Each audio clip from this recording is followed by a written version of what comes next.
Assalamu alaikum wa rahmatullahi wa barakatuh. Abdallah Fahmi, je suis d'origine tunisienne.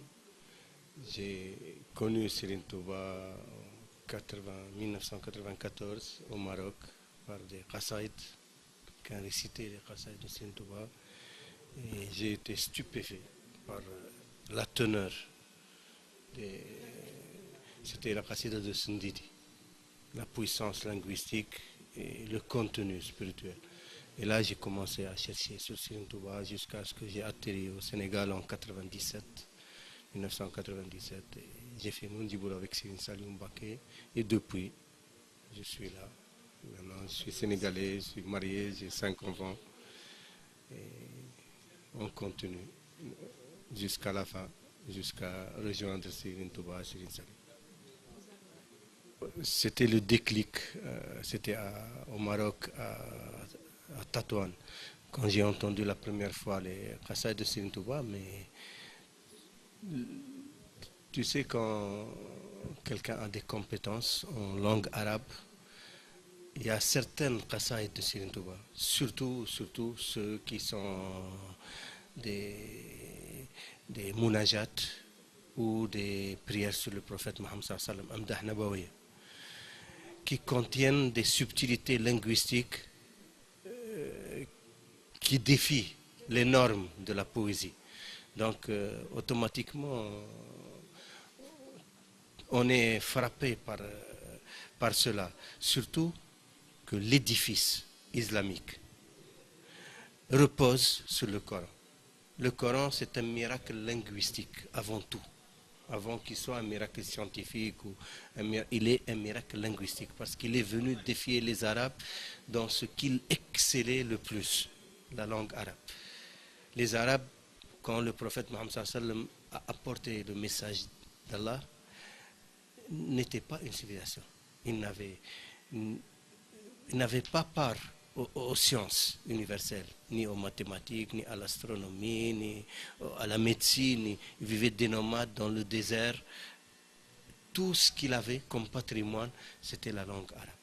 Il excellait dans la langue arabe au point de te décrire une scène de guerre ou un paysage comme si tu le voyais.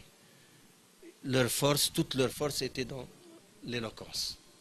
Et le prophète Mohammed sallallahu alayhi wa sallam est venu les défier dans ce qu'il excellait le plus. Alors que le prophète Mohammed sallallahu alayhi wa sallam n'était pas un poète, il n'était pas lettré. Et c'est ça qui a convaincu beaucoup de la révélation coranique, que ce n'est pas une œuvre humaine. Et le Coran le confirme. Il dit, si vous doutez que ce n'est pas la production du Seigneur, vous n'avez qu'à apporter un seul chapitre pareil. Il y a 114 chapitres. Et dans un autre, il relève l'impossibilité de relever le défi. Même si les djinns et les humains s'alliaient pour en produire un livre pareil, ils n'y arriveraient pas, même s'ils étaient alliés les uns aux autres. Donc, c'est clair, le défi linguistique du Coran.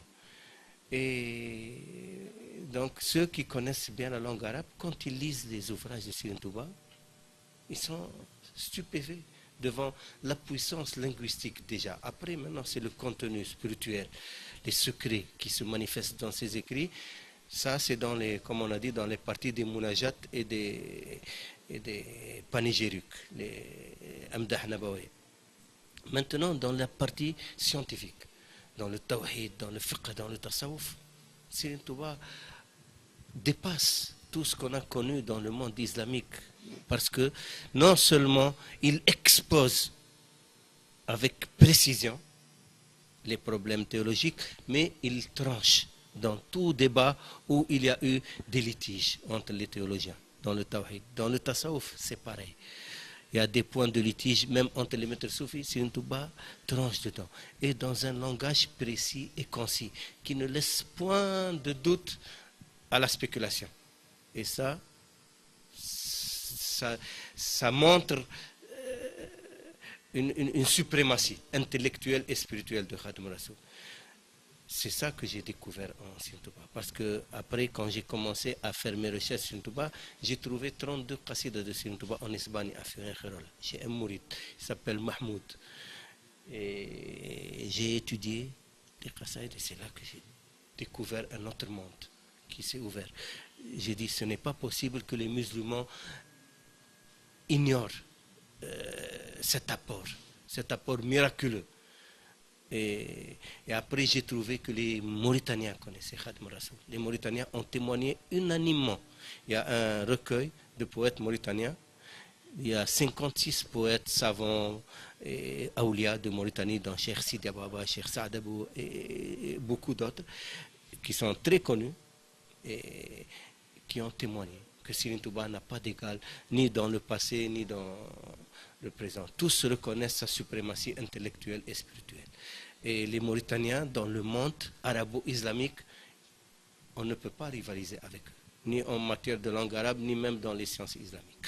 Ils sont connus dans le hadith, dans le fiqh, dans le tasawwuf, dans le tawhid.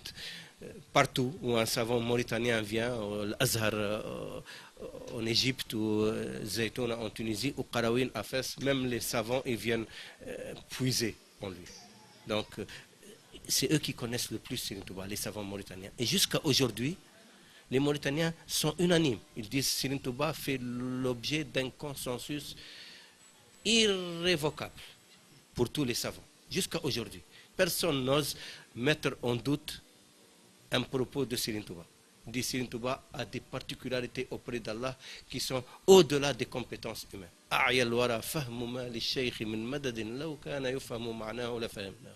Notre intelligence s'est épuisée à connaître d'où Serigne Touba tient sa puissance, son madad, son flux.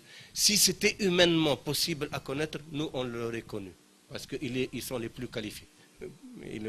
Donc Serigne Touba est un cas hors norme.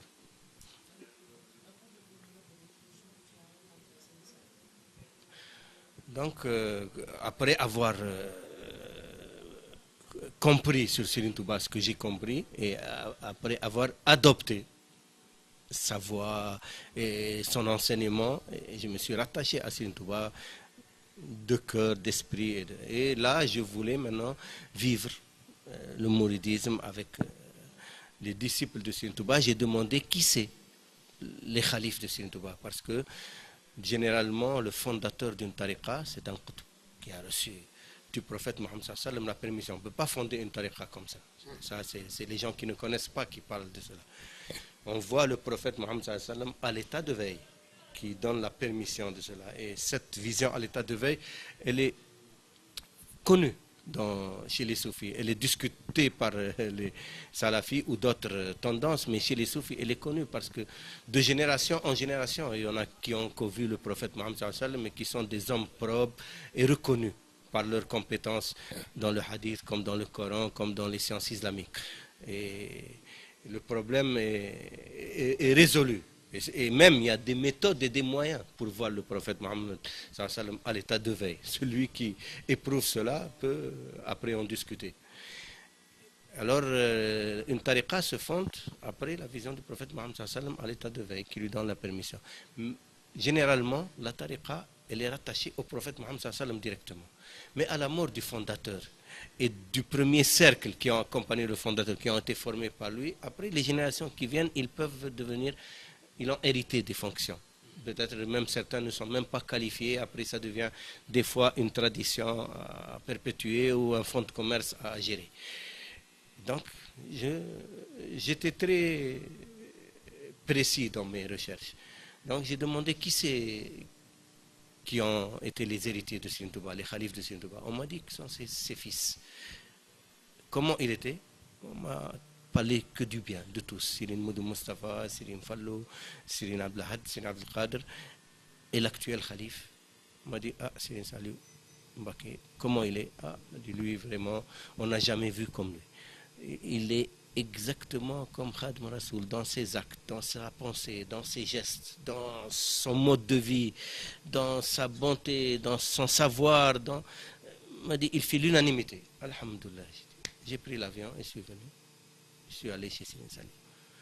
Et la première chose que m'a dit, d'abord j'ai fait mon djiboulot et j'ai écrit un papier, je lui dis j'ai fait mon allégeance, j'ai fait mon djiboulot avec Serigne Touba par l'attestation d'Allah et de son prophète. Et je suis venu physiquement me confier à vous pour accéder à Allah. Le Wussoul et Allah.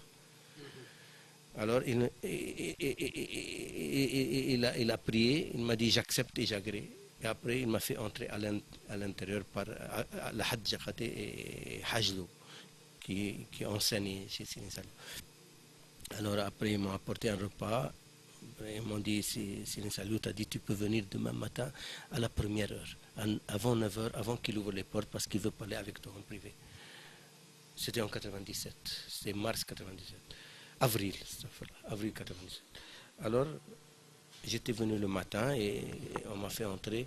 La première chose qu'il m'a dit, قلوب العارفين تحن حتى تحل بقربه في كل راح صفت في ود مولاها فليس لها في ود مولاها براح. Les cœurs des connaissances sont en perpétuel émoi. Elles n'ont de répit que quand elles arrivent auprès de leur Seigneur, et quand elles arrivent auprès de leur Seigneur, elles ne le quittent jamais plus. Il y avait un shérif mauritanien qui était avec Sinin Saliou. Il a crié. Il a dit, ah. Je dis, qu'est-ce qu'il y a? Il m'a dit, tu n'as pas entendu? Je dis, oui. Il m'a dit, tu n'as pas compris? Je dis, pas tellement. Il m'a dit, tu vas comprendre, tu as de la chance. Ça, c'est le témoignage du plus grand wali, le fils du plus grand wali qui est avec. Je dis, alhamdoulilah. Donc j'étais un peu, au début, je ne pouvais pas comprendre réellement, mais ce que je sentais, c'est que je suis arrivé. Je suis arrivé. Comme il a dit Sini Salou dans ce vers. قلوب العارفين تحن حتى تحل بقربه في كل راح صفت في ود مولاها فليس لها في ود مولاها براح. Donc je sentais une quiétude, une paix, et que j'étais arrivé. Et Sini Salou m'a dit, il faut venir me voir chaque jour, je veux te voir. Et même si je n'ai pas le temps de parler avec toi, parce que des fois, j'ai beaucoup de visiteurs, je n'ai même pas le temps des fois pour moi-même. Alors, ne te formalise pas si je ne t'appelle pas. Mais chaque fois que j'ai un peu de temps libre, je vais t'appeler pour discuter avec toi. Je lui dis, je veux vraiment connaître Sine Touba. Il me dit, tu vas aller à la bibliothèque tous les jours, regarder les œuvres de Sine Touba. Je vais donner des instructions, tu peux venir à n'importe quelle heure et après on discutera. Alors j'allais à la bibliothèque du matin jusqu'à... J'étais à la maison de Sine Salou, on priait les 5 prières derrière Sine Salou. Fajr, Dhuhr, Asr, Maghrib, Isha. C'était lui qui dirigeait la prière à l'époque. Et j'allais à la... Il y avait une dawa à l'époque, à la librairie, à Darul Kamal, à la bibliothèque. Et je notais, je lisais Sine Touba, et je notais ce que je notais. Après, quand Sine Salou m'appelait pour discuter, des fois même j'étais à Aïn Rahma, on vient m'appeler Goradje ou la Hadj Jakate ou Sal Jakate, me dit Sine Salou t'appelle, je commence à lui poser des questions. J'étais peut-être l'un des rares qui posait beaucoup de questions à Sine Salou. Je lui demandais des choses sur le tawhid, sur le fiqh, sur le tasawwuf, particulièrement sur Sine Touba. Et on passait des fois des heures à discuter. Il m'expliquait. C'est pour ça que j'ai compris beaucoup de choses des écrits de Sine Touba, parce qu'il y a des choses que Sine Touba a écrites qu'il faut savoir le contexte dans lequel il a écrit pour les comprendre. Et Sine Salou n'avait pas d'égal. Il te parlait de Sine Touba comme s'il était Sine Touba, comme s'il vivait les moments où Sine Touba écrivait cela. Il m'a raconté beaucoup de choses extraordinaires sur Sine Touba. Donc ça m'a ouvert beaucoup de compréhension sur Sine Touba, sur les écrits de Sine Touba. Et puis c'est ma passion, c'est ma raison de vivre. Et Djaradjaf Sine Salou, c'est tout en lui est marquant. Sa bonté, sa générosité, son accueil, il s'habillait. Vraiment, ça, c'était le dernier de ses soucis. Même pour manger, je crois, à peine qu'il touchait les aliments. Ça, c'est Sine Salou, il me disait simplement, celui qui vient me voir pour Allah, pour le prophète Mohammed, pour l'islam, pour Sine Touba, j'ai tout mon temps pour lui, parce que c'est pour ça que je suis là. Quand quelqu'un il vient pour autre chose, je lui accorde ce que je peux de mon temps. Tout simplement. Voilà. Sine Salou, tout en lui, c'est-à-dire sa façon de sourire, son regard, son visage, sa lumière, ses gestes, tout était en lui au-delà de l'humain, divin. Sirine Saliou, pour moi, simplement, il représentait le calife d'Allah sur terre, pour tous les humains, le calife du prophète Mohammed sallallahu alayhi wa sallam pour tous les musulmans, le calife de Sirine Touba pour les mourides. Donc chacun, il va comprendre Sirine Saliou à sa façon, à son mode, d'après son rapport avec lui. Mais Sirine Saliou est pour tous. Tu as vu ici, par exemple, au Sénégal, tout le monde aime Sirine Saliou, indifféremment qu'il soit musulman ou chrétien. Tous l'aiment pareillement. Tu peux pas, musulman, ne pas dire qu'il aime Sirine Saliou plus que le chrétien. Va parler avec le chrétien, il va te dire. Un tijane, il aime Sirine Saliou autant qu'un mouride. Un cadre pareil, un line, plus encore. Tout le monde aime Sirine Saliou. Moi, je n'ai jamais vu quelqu'un aussi aimé que Sirine Saliou. Par toutes les couches. Mais je dis encore plus, pas seulement les Sénégalais. Va demander aux diplomates dans ce pays. Moi, j'ai vu avec Sirine Saliou les diplomates, les ambassadeurs de Suisse, d'Autriche, d'Allemagne, des États-Unis, de France. Ils venaient voir Sirine Saliou, on dirait des mourides. Il avait un respect total, absolu pour Sirine Saliou. Regarde comment les Iraniens, Rafsanjani, comment étaient venus voir Sirine Saliou, même les dignitaires du Najaf, de Qom, les chiites, ils aiment Sirine Saliou autant que de l'Arabie Saoudite. Il y avait le chef d'état-major de l'armée de l'air de l'Arabie Saoudite qui était venu avec son avion personnel. Il a atterri à Dakar, il a dit qu'il n'a même pas bu un verre d'eau. On l'a invité au palais ou en d'autres primatures, ou je ne sais pas. Il a dit qu'il n'avait pas le temps. Il est venu voir Sirine Saliou, il est resté une demi-journée, presque 3 heures de temps l'après-midi. Il disait, moi je sais qu'aujourd'hui j'ai mis mon pied au paradis. Et donc, de tous des Irakiens, des Tunisiens, des Marocains, tout le monde aime Sirine Saliou. Donc, les Libyens, tous. Sirine Saliou a représenté un miracle divin. Je peux dire quelque chose, par exemple, voilà, pour expliquer moi-même comment j'ai compris Sirine Saliou. Ce que j'ai compris de Sirine Saliou, du moins. Un jour, j'ai vu, avant je voyais beaucoup Sirine Touba en rêve, en vision.